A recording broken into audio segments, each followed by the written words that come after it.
से कम 3 किलोमीटर लंबा रन है, यहां से बिल्कुल सामने है मदीना सरकार। तो ये रास्ते से न चल के उधर से क्यों? सरकार ने फरमाया अबू बकर हम उसी रास्ते से चलेंगे, कस्बा की नकीर को मोड़ो। हजरत अबू बकर अपनी ऊँटनी से उतरे, सरकार की कस्बा की नकीर को पकड़ा और लेकर चले। तो वो ऊंट मुस्तफा जाने रहमत कहां से गुजरे? 503 साल पहले शाह यमन तबल हुमैरी ने जो गेट बनाया था, वो गेट तो टूट गया था, 2 खंडर बाकी थे। मुस्तफा का ऊंट उसी रास्ते से गुजरा। मुस्तफा का ऊंट उसी रास्ते से गुजरा है।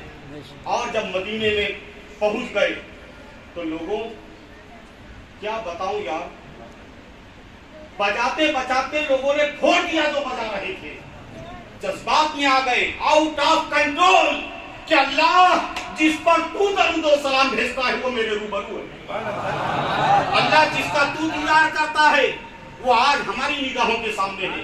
जज्बात में इतने आउट ऑफ कंट्रोल हुए कि गाने वालों ने गाते गाते आवाज बैठा ली, बजाने वालों ने अपने बजाने की चीजों को फोड़ तक दिया, मगर वो कंट्रोल में नहीं आए। उसके बाद हुआ ये कि जब जज्बात ठंडे हुए तो कहा या रसूलल्लाह मेरे घर चलो ना, हुजूर मेरे घर चलो ना। वो बोलता हुजूर मेरे घर चलो ना, वो बोलता हुजूर मेरे घर चलो ना, हुजूर मेरे घर चलो, मेरी इज्जत बढ़ जाएगी, सरकार मेरे घर चलो। एक गरीब आदमी करीब आ गया हुजूर के, जिसका नाम था साद इब्न मास। ये सहाबी का नाम ये हमारे उलमा हजरात जानते हैं, आप भी जानते हैं। साद इब्न मास रज़ी अल्लाह अन्हु उस टाइम बड़े गरीब थे। करीब आए और कहा खुदा के हबीब मेरे घर चलो ना। तो अब्दुल्ला इब्न उबई जो था, इस नाम से भी आप लोग वाकिफ हैं, मदीने का सबसे बड़ा मालदार आदमी था। मदीने का सबसे बड़ा मालदार आदमी था। अब्दुल्ला इब्न उबई आगे बढ़ा और उसने साद इब्न मास का गला पकड़ के कहा नंगे हट पीछे, तेरी औकात है कि तू इनको अपने घर लेकर जाएगा? तेरा घर कितना छोटा सा, 10 आदमी भी तेरे घर में बैठ नहीं सकते, और फिर तू कहाँ रहेगा? इनको ले जाएगा तो इनके पास मिलने वाले बेशुमार होंगे, अपने घर ले जाएगा तो कहाँ लोगों को बैठाएगा?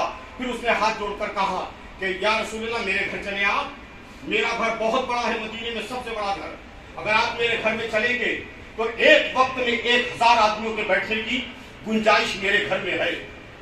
ये कहकर फिर उसने झिड़का हजरत साद इब्न मास को।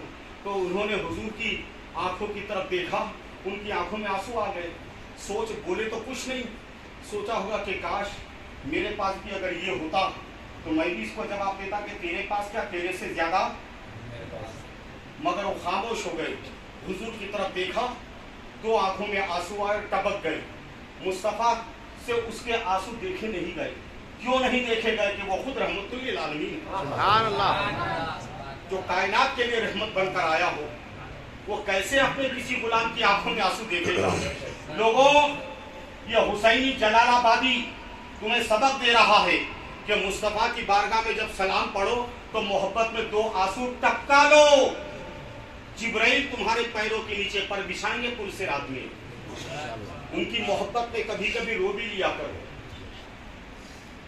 जब सरकार ने उनकी आंखों में आंसू देखे साद इब्न मास की, तो कहा अबू बकर ज़ैद लोगों से कह दो कि कोई मुझ पर जबरदस्ती न करे और कोई मुझे अपने घर ले जाने की कोशिश न करे, मेरी ऊँटनी को छोड़ दो।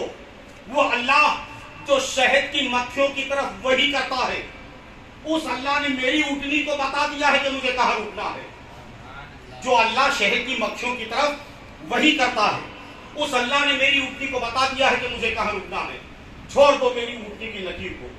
सरकार दो जहां की ऊँटनी की नकीर को छोड़ दिया।